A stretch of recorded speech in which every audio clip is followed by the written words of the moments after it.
Remaja pria ini hanya bisa pasrah sambil berpegang kuat pada sebongkah batu besar yang dipijaknya di tengah Sungai Panjang, Ambarawa, Kabupaten Semarang, Jawa Tengah. Derasnya banjir yang datang tiba-tiba membuat Alfian Aldi Saputra, warga Bergas Kidul ini tak sempat berpindah tempat untuk menyelamatkan diri. Proses evakuasi pun berlangsung dramatis. Seorang petugas harus turun dari atas jembatan dengan menggunakan seutas tali agar bisa menjangkau korban. Meski telah diyakinkan dan memakai jaket pelampung, korban yang ketakutan dan kedinginan terpaksa didorong petugas agar bisa ditarik ke tepi sungai. Selanjutnya korban dibawa ke rumah sakit terdekat. Menurut saksi, insiden bermula saat Aldi dan teman-temannya memancing di Sungai Panjang yang saat itu dalam kondisi dangkal dan berarus tenang. Setelah 1 jam berlalu, tiba-tiba air sungai membesar dan berwarna coklat. Rekan korban berhasil menyelamatkan diri hingga ke tepi sungai, namun tidak dengan Aldi. Dari Kabupaten Semarang, Jawa Tengah, Lursa Lulu Ainus melaporkan.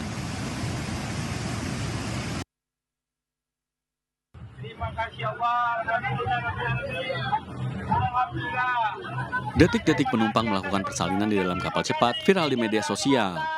Penumpang yang melahirkan ini dalam perjalanan dari Kuala Kampar tujuan Tanjung Balai Karimun. Awalnya Norzila bersama suami didampingi bidan puskesmas hendak menuju rumah sakit Tanjung Balai Karimun untuk persalinan sesar. Namun setelah 30 menit perjalanan laut, pasien kesakitan dan bidan bergerak cepat melakukan persalinan bayi di dalam kapal. Bayi berjenis kelamin perempuan dengan bobot 2,6 kg ini berhasil diselamatkan dengan persalinan normal.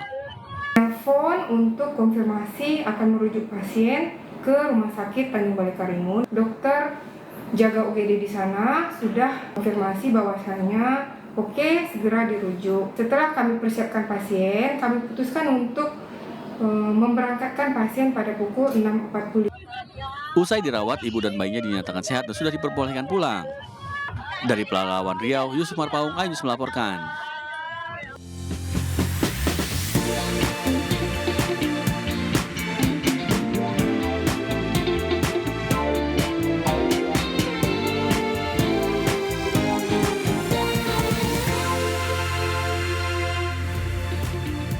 Selamat siang pemirsa, Buletin iNews Siang kembali hadir menemani aktivitas Anda bersama saya Aya Nupus. Inilah Buletin iNews Siang selengkapnya.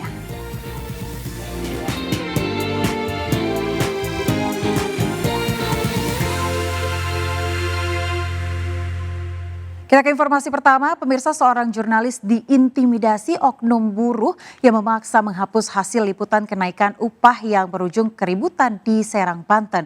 Sementara keributan terjadi saat massa buruh melakukan sweeping ke sejumlah pabrik menuntut kenaikan UMK di Kabupaten Tangerang, Banten. Seorang pengguna jalan nyaris diamuk ratusan buruh yang menggelar demo di Jalan Raya Syekh Nawawi Al-Bantani, Serang. Pendemo ini tak terima setelah pengendara meminta jalan dibuka karena macet panjang akibat unjuk rasa kenaikan upah. Untuk menghindari sasaran amok massa, polisi dibantu warga mengamankan pengguna jalan. Dalam unjuk rasa ini, seorang jurnalis MNC Media sempat diintimidasi oleh oknum buruh yang memaksa menghapus hasil liputan.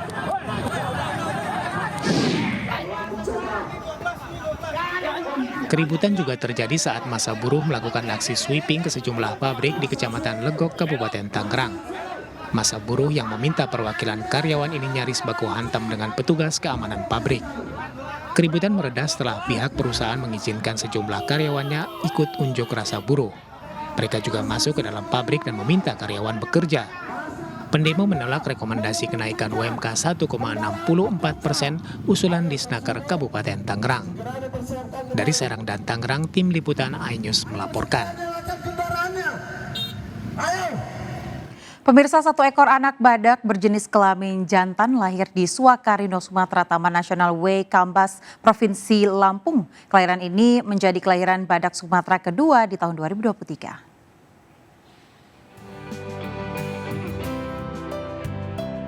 Anak badak jantan yang baru lahir ini merupakan hasil dari induk badak Sumatera berusia 7 tahun bernama Delila.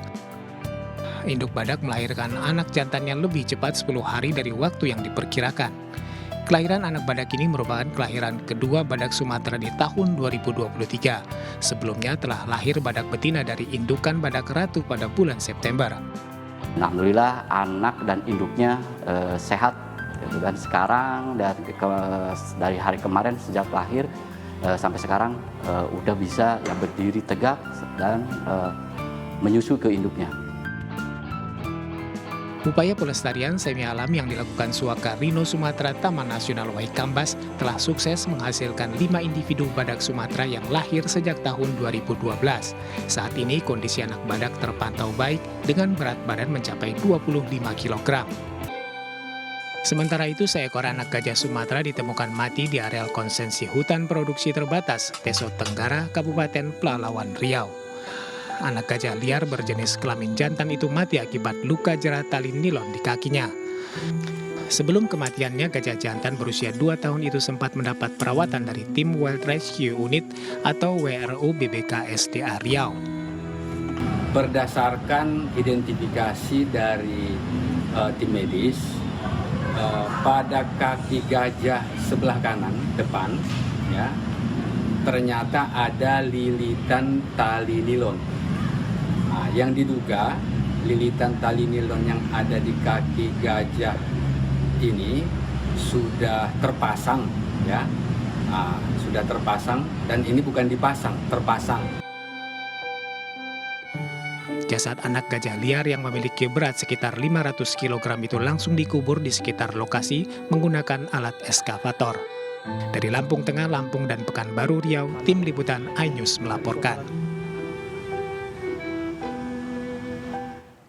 Dunia pendidikan kembali tercemar dengan sejumlah aksi perundungan pemirsa di Kabupaten Pasawaran, Lampung. Hanya karena tidak mau diajak bermain, seorang siswi sekolah dasar dirundung temannya hingga mengalami trauma. Sementara di Ngawi, Jawa Timur, seorang siswa SMP yang awalnya bercanda dengan teman-temannya terpaksa dilarikan ke rumah sakit setelah dianiaya dengan gacang sapu.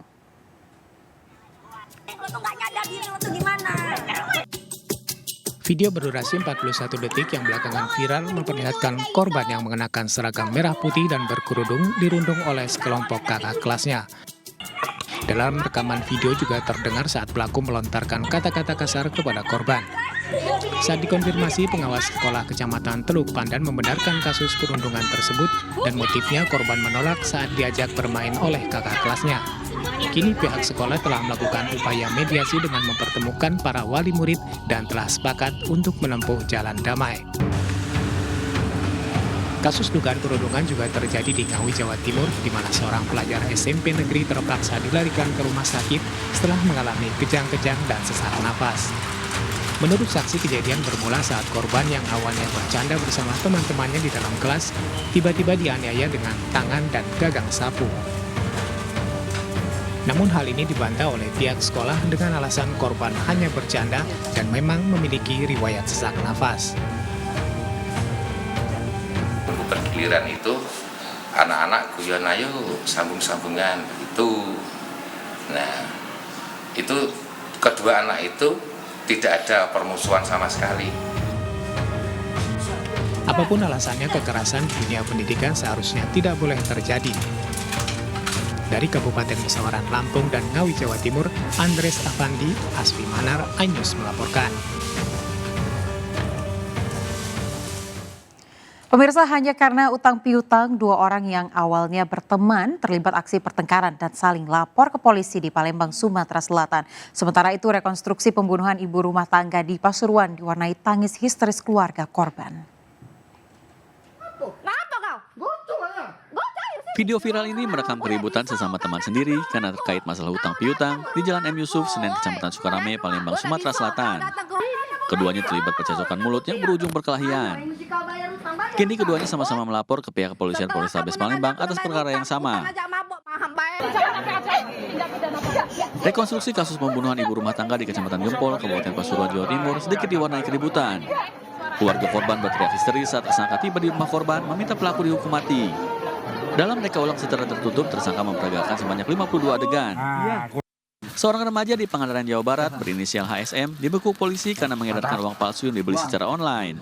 Polisi juga berhasil menangkap si penjual, warga Pasuruan, Jawa Timur, berikut 168 juta uang palsu dan sejumlah barang bukti lainnya seperti alat cetak, alat potong, serta komputer. Pemirsa, aksi penebaran ranjau paku modifikasi kembali menghantui jalur protokol ibu kota. Dalam sehari, relawan bahkan bisa mengumpulkan hingga 1 botol ranjau paku yang disebar oleh oknum pencari keuntungan. Lalu wilayah mana saja pemirsa yang rawan ranjau paku? Berikut liputannya.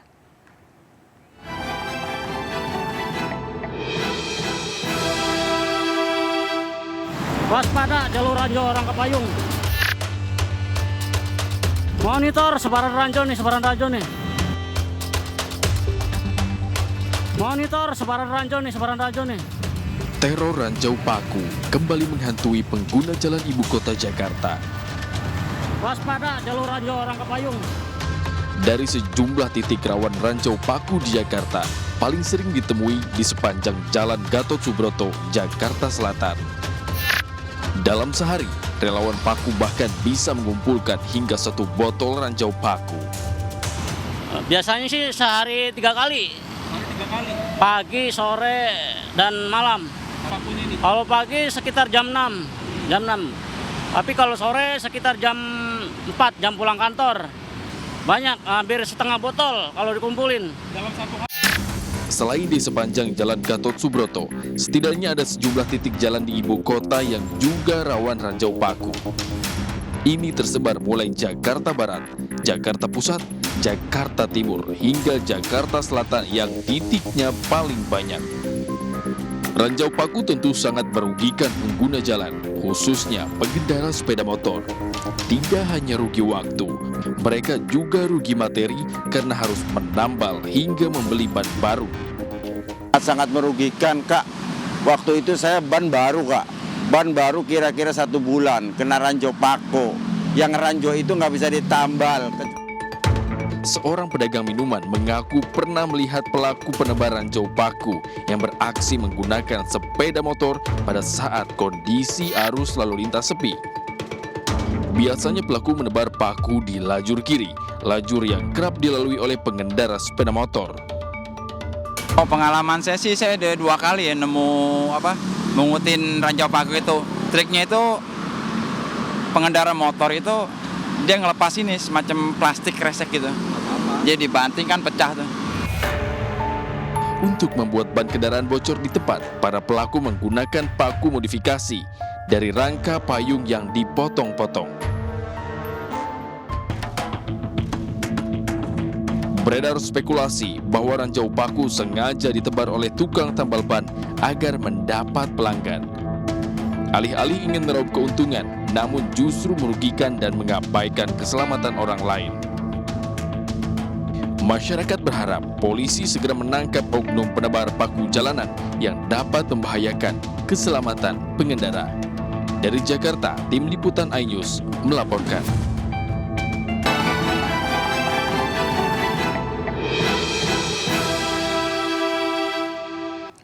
Kita ke informasi lainnya, pemirsa, truk pengangkut tanah menabrak mobil minibus dan sepeda motor terekam CCTV di Kabupaten Bogor, Jawa Barat. Sementara tim SAR gabungan berhasil menemukan jasad bocah yang tewas tenggelam di Kali Ciliwung, Jatinegara, Jakarta Timur. Nah, pemirsa, 2 informasi ini kami rangkum dalam Indonesia 24 jam.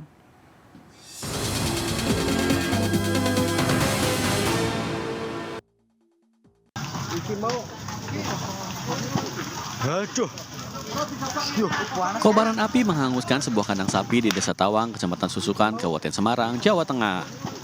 Kencangnya angin dan banyaknya bahan mudah terbakar membuat api cepat membesar dan mengakibatkan 1 ekor sapi betina mati. Detik-detik truk pengangkut tanah menabrak mobil minibus dan sepeda motor terekam CCTV di Cilengsi, Kabupaten Bogor. Tidak ada korban jiwa dalam peristiwa tersebut, namun akibatnya mobil minibus dan sepeda motor mengalami rusak parah. Mugi-mugi selamat supirna ya Allah. Sejumlah warga mengevakuasi penumpang mobil minibus yang terjun ke jurang di Desa Sukasir, Narasa, Rancakalong, Sumedang, Jawa Barat. Akibatnya 3 korban yang masih satu keluarga meninggal di lokasi. Diduga sopir minibus kurang konsentrasi hingga hilang kendali dan masuk ke jurang sedalam 50 meter.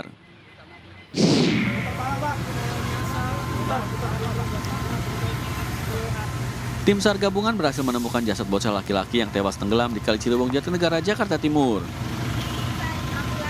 Bocah 9 tahun ini hanyut dari lokasi berenang sejauh 3 km dan tersangkut di pintu air Manggarai.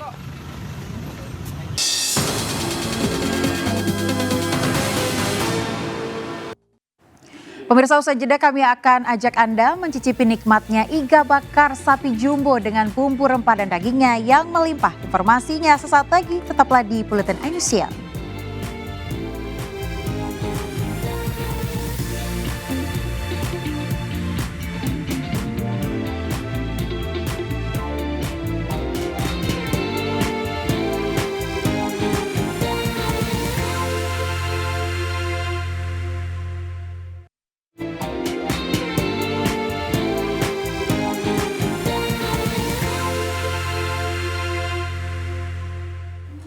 Anda masih di Buletin iNews Siang, pemirsa. Iga sapi merupakan salah satu bagian yang paling banyak disukai karena dagingnya yang empuk dan lembut. Nah, ngomongin iga bakar nih pemirsa, di Sukabumi, Jawa Barat ada sebuah resto yang menyuguhkan kuliner iga bakar jumbo dengan bumbu rempah. Ukurannya yang besar serta dagingnya yang melimpah membuat iga bakar ini bisa dinikmati oleh 2 hingga 3 orang.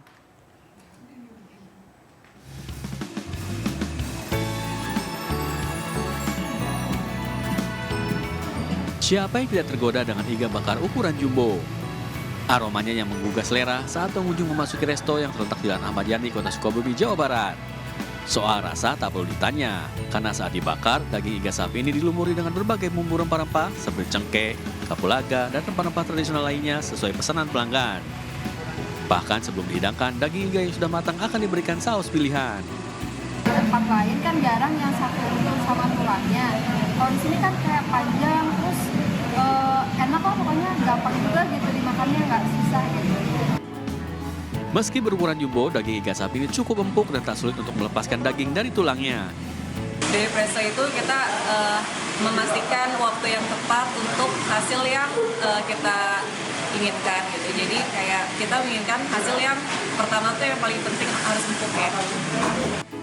Jika iga jumbo terlalu besar, ada pilihan porsi yang lebih kecil namanya daging iga cobek. Soal harga cukup terjangkau. Iga bakar jumbo yang bisa disantap untuk 2 hingga 3 orang dibanderol Rp150.000. Sedangkan daging iga yang disajikan dalam cobek hanya Rp35.000 per porsinya. Dari Sukabumi, Jawa Barat, Budi Setiawan, iNews melaporkan.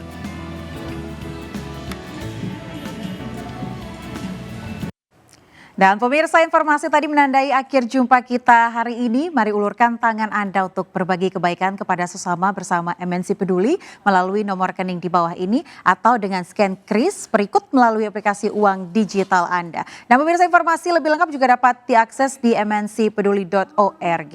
Akhir kata, saya Aya Nufus beserta kru yang bertugas pamit undur diri. Selamat beraktivitas, terima kasih dan sampai jumpa.